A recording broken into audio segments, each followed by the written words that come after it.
여호와께서 모세에게 말씀하여 이르시되 아론과 그의 아들들과 이스라엘의 모든 자손에게 말하여 그들에게 이르기를 여호와의 명령이 이러하시다 하라. 이스라엘 집의 모든 사람이 소나 어린 양이나 염소를 진영 안에서 잡든지 진영 밖에서 잡든지 먼저 회막 문으로 끌고 가서 여호와의 성막 앞에서 여호와께 예물로 드리지 아니하는 자는 피 흘린 자로 여길 것이라. 그가 피를 흘렸은즉 자기 백성 중에서 끊어지리라. 그런즉 이스라엘 자손이 들에서 잡던 그들의 재물을 회막문 여호와께로 끌고 가서 제사장에게 주어 화목제로 여호와께 드려야 할 것이요 제사장은 그 피를 회막문 여호와의 제단에 뿌리고 그 기름을 불살라 여호와께 향기로운 냄새가 되게 할 것이라. 그들은 전에 음란하게 섬기던 순 염소에게 다시 제사하지 말 것이니라.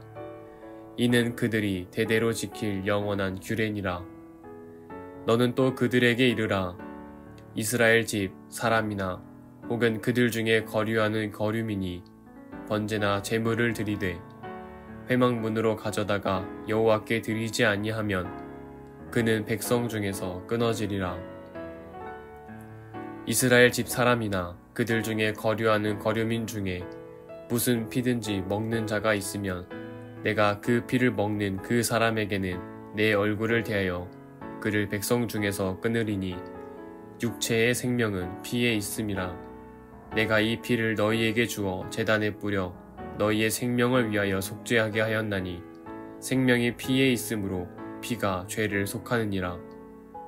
그러므로 내가 이스라엘 자손에게 말하기를 너희 중에 아무도 피를 먹지 말며 너희 중에 거류하는 거류민이라도 피를 먹지 말라 하였나니 모든 이스라엘 자손이나 그들 중에 거류하는 거류민이 먹을 만한 짐승이나 새를 사냥하여 잡거든 그것에 피를 흘리고 흙으로 덮을지니라. 모든 생물은 그 피가 생명과 일체라. 그러므로 내가 이스라엘 자손에게 이르기를 너희는 어떤 육체의 피든지 먹지 말라 하였나니 모든 육체의 생명은 그것의 피인즉 그 피를 먹는 모든 자는 끊어지리라. 또 스스로 죽은 것이나 들짐승에게 찢겨 죽은 것을 먹은 모든 자는 본토인이거나 거류민이거나 그의 옷을 빨고 물로 몸을 씻을 것이며 저녁까지 부정하고 그 후에는 정하려니와 그가 빨지 아니하거나 그의 몸을 물로 씻지 아니하면 그가 죄를 담당하리라.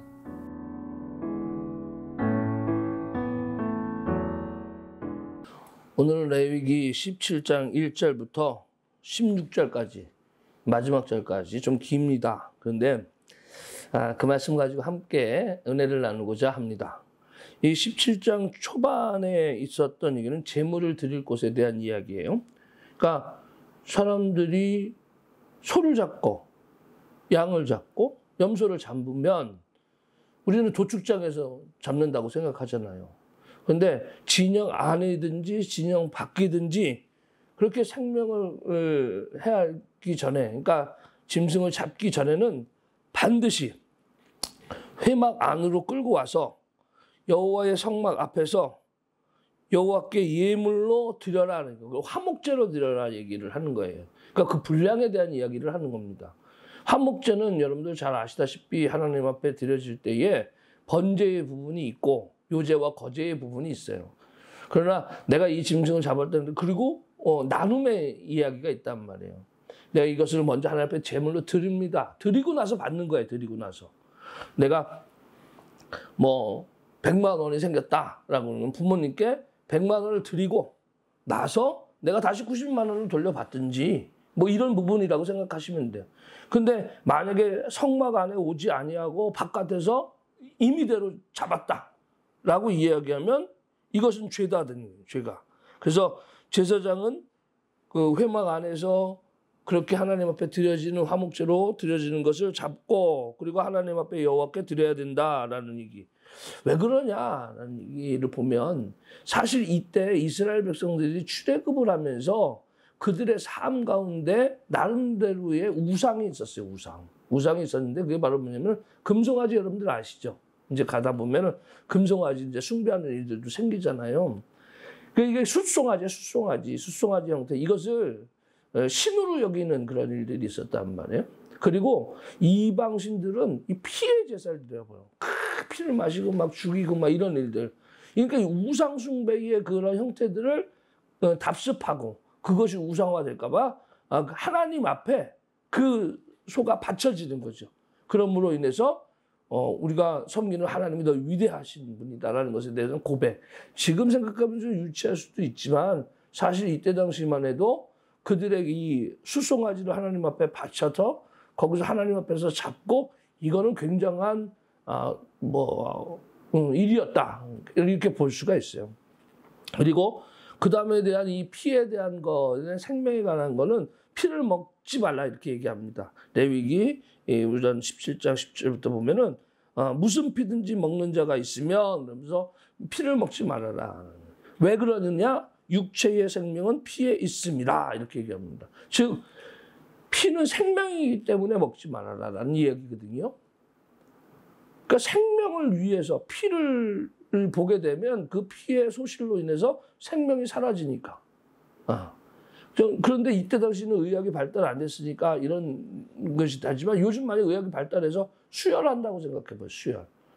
피를 먹는다라는 이야기. 이것을 통해서 생명이 없어지는 것이냐. 아니면 오히려 생명이 생기는 것이냐. 이렇게 본다면 오히려 수혈은 이 피는 생명과 같은 거예요. 우리가 누구에게 주든지 누구에게 받든지 그런 의미가 된다라는 얘기예요. 생명이 피에 있으므로 피가 죄를 속하느니라 이런 얘기예요. 예수의 피 우리를 깨끗게 하시는 이렇게 얘기를 하고 찬송하잖아요. 왜 그러냐? 이 피가 왜 그러냐? 피는 생명이기 때문에 그렇다네. 예수님의 피로 인해서 어쩌면 죽으심으로 인해서 생명으로 인해서 우리가 살아났다라는 의미거든요. 다른 것으로 우리들의 생명이 보장되지는 않는다는 얘기예요. 그만큼 피는 굉장히 중요한 부분인데 이 피가 함부로 아무 데서나 막 이렇게 되는 것이 하나님의 뜻이 아니기 때문에 꼭 짐승들을 잡을 때도 성막 앞에 데리고 와서 제사장이 정한 곳에서 잡게 했다라는 이야기. 우상숭배처럼 막 피를 함부로 막 흘리고 죽음을 함부로 인정할 수 있는 그런 것을 막기 위한 하나님의 조치다라는 것을 우리는 볼 수 있습니다. 생명은 그만큼 중요한 거다. 하나님 입장에서. 우리 입장에서도 마찬가지입니다.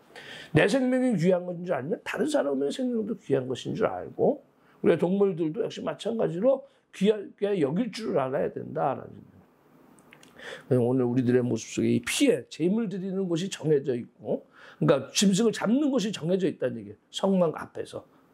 이것이 그럼 모든 생물은 잡을 때마다 하나님 앞에 제물로 드려져야 되느냐? 그렇다는 얘기예요. 그렇다. 하나님 앞에 일단 화목제로 드려지고 그 다음에 자기네 몫을 받는 거예요. 자기의 몫을 갖는 거예요. 그게 9든 9.99든 9.99의 양이든 그건 상관이 없어요. 그러나 정한 바 우리가 생명은 하나님께 라는 그런 원칙이 있다는 그렇게 본다면 우리들이 이웃에 있는 사람들을 바라보는 눈도 좀 달라져야 돼요. 한 생명이 천하보다 귀하다라는 이야기. 이것이 하나님의 근본적인 생각이다라는 것을 우리는 기억하고 우리 주변에 있는 사람들을 다른 옷 입은 거, 사는 거, 경제적인 거, 차고 다니는 차나 여러 가지로 인해서 평가하고 판단하지 말아야 합니다. 그 자체는 하나님이 사랑하시는 생명이다. 그 생명 귀중히 여기는 오늘 우리들의 모습이 되었으면 좋겠어요. 오늘도 승리하실 하루가 되실 주님의 이름으로 축원합니다.